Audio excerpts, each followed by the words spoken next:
At one point in the discussion, I brought up the fact that the Quran, according to various hadith narrations, is going to intercede for Muslims on the day of resurrection. And in addition to that, I pointed out in certain versions, it tells us that the Quran will do so by appearing as a pale man. When Uthman asked us to show that to him, I simply mentioned that it's found in Tirmidhi, and he said, where? I found this kind of humorous because every time I hear Muslims cite hadith, they simply say it's in Bukhari, it's in Muslim, it's so forth. But he wanted us to give him the exact number and so forth. However, David was standing right there next to me, and he pulled up a version of the hadith that's found in Ibn Majah, and I actually hadn't even seen that one before. I was familiar with the one in Tirmidhi. And when David brought this up, Uthman replied by saying, oh, no, that's a weak hadith. But then David pointed out to him what says right here in the Darussalam, it says it is Hassan. But in opposition, Shaykh Uthman kept insisting, no, it's weak. Here is the clip of Shaykh Uthman where you can see him saying, no, it's not Hassan, it's weak, it's da'if, it's not to be trusted.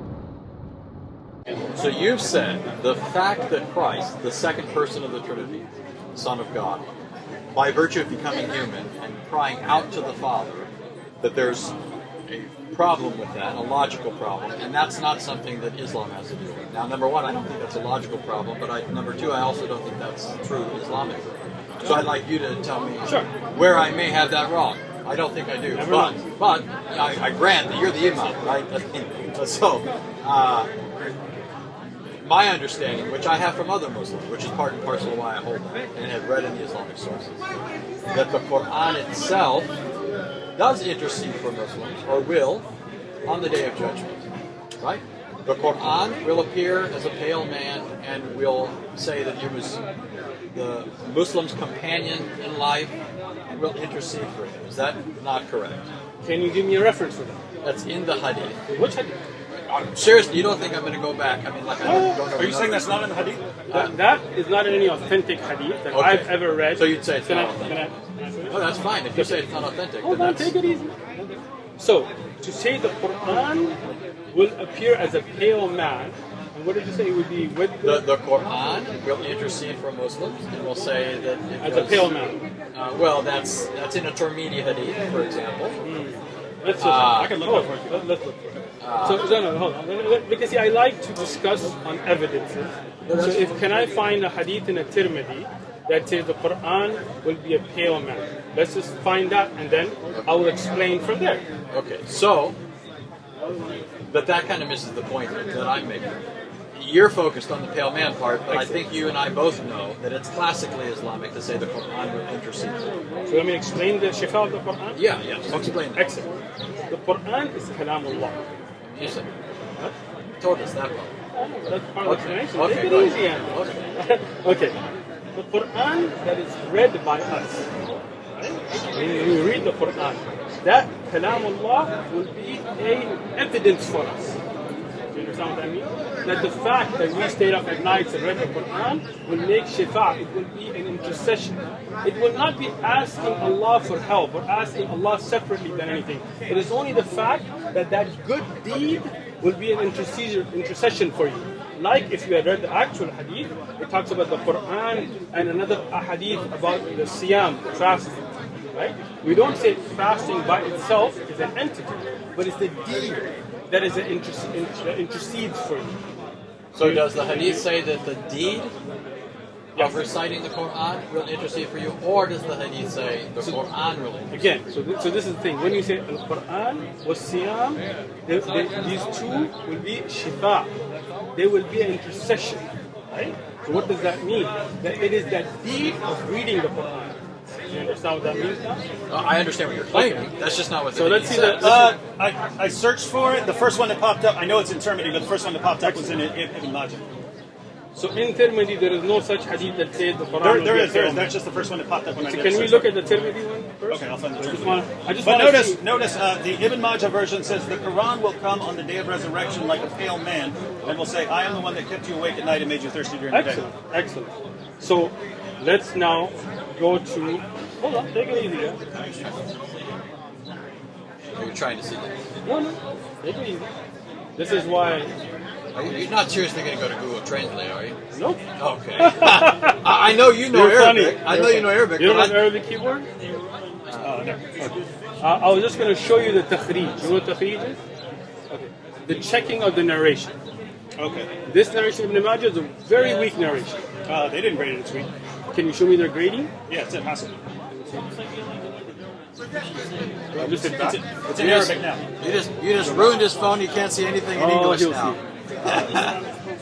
Where does it say Hassan? No, this is Darus Salam's grading, right? So this is not Sunnah.com, just a website. Okay? So Darussalam. Darussalam is a publishing house, right? But that's not the Yeah, grading. but they give the rating according to Hadith scholars, right? They're not just making it up. No. So we need to. I know this hadith, and that's why I was telling you, right? And I can show you the weakness in it if you like. Darussalam is a publishing house, not a scholar itself, right? Their grading by itself is not a hujjah, it's not an evidence. You have to look at the evidence from the scholars of hadith. That's not what I'm saying. That's why I asked you, right? Now, if you like, and if you, how long are you going to send me? So just let me just finish. How long are you going to send me? we're leaving tonight. I was going to invite you to my house. I have a Majah. Man, I appreciate the fact that you would have invited You got us. dinner, you got tea, I got you. Right? And I would sit with you and explain to you from the Sharh of Ibn Majah why this hadith is da'if. Because I teach Aqidah and I taught the subjects. Now, interestingly, in addition to the fact that the Darussalam version says Hassan, whereas Uthman kept saying Da'if, weak, I was mentioning to Sam later this part of the conversation, and then Sam was pointing some things out to me. Yes. Darussalam publications, they're a Salafi publication. And unless the compiler himself, let's say Tirmidhi, states in the hadith, the grading, he'll say Hassan Gharib, it's good, it's strange, or Hassan Sahih. They usually will follow the grading of Shaykh al-Albani. For the Christians who don't know, Shaykh al-Albani was considered by the Salafis, primarily, the greatest 20th century hadith scholar. Now, those who are not Salafi don't really think that much of him because he's Salafi and his anthropomorphic ideas, but nonetheless, Uthman is Salafi and Darussalam is Salafi. So they give you a grading, that's a grading that for the most part they got from Al-Albani. Now, to confirm the grading Hassan comes from Al-Albani, I'm going to go to Islam Question and Answer. This is an online Salafi site. It's question 93151. 93151. Good deeds appear in the form of a man in the grave. They narrate this hadith, so let me read it and then we'll go into to see what the grading is and where they got it from. Okay, here goes. It was narrated that Burayda said, I heard the Prophet say, the Quran will meet its companion on the day of resurrection when his grave is opened for him in the form of a pale man. This hadith you're referring to. It will say to him, do you recognize me? He will say, I do not recognize you. It will say, I am your companion, the Quran, who kept you thirsty on hot days and kept you awake at night. Every merchant benefits from his business, and today you will benefit from your good deeds. He will be given dominion in his right hand and eternity in his left, and there will be placed on his head a crown of dignity, and his parents will be clothed with priceless garments, the like of which have never been seen in this world. They will say, why have we been clothed with this? It will be said, because your son used to recite Quran. Then will be said to him, recite and ascend in the degrees of paradise, and he will continue to ascend so long as he recites, either at a fast pace or a slow pace. Now, narrated by Ahmad in Al-Musnad and in Ibn Majah in Al-Sunan. That's the one that David brought up, right? Classed as Hassan by Al-Bayhaqi, considered one of the greatest Muslim scholars of the past, in Al-Zawaid, and by Al-Albani and in Al-Silsila Al-Sahiha. So who graded it, Hassan? Al-Albani. So again, for those who don't know, typically, normally, when Darus Salam give you a grading, they're getting it from Al-Albani. So just wanted to be clear on that. Yeah, so it's interesting. It seems to me that when Muslims are in a particular situation, and I've noticed this with quite a number of Muslims, sometimes they'll just say, the hadiths are not all valid. They won't necessarily say that particular hadith. They want to try and skate by, right, without making any specific statement. Just say some hadiths are weak and not trustworthy, so we just need to, right now in our discussion, focus on the Quran, right?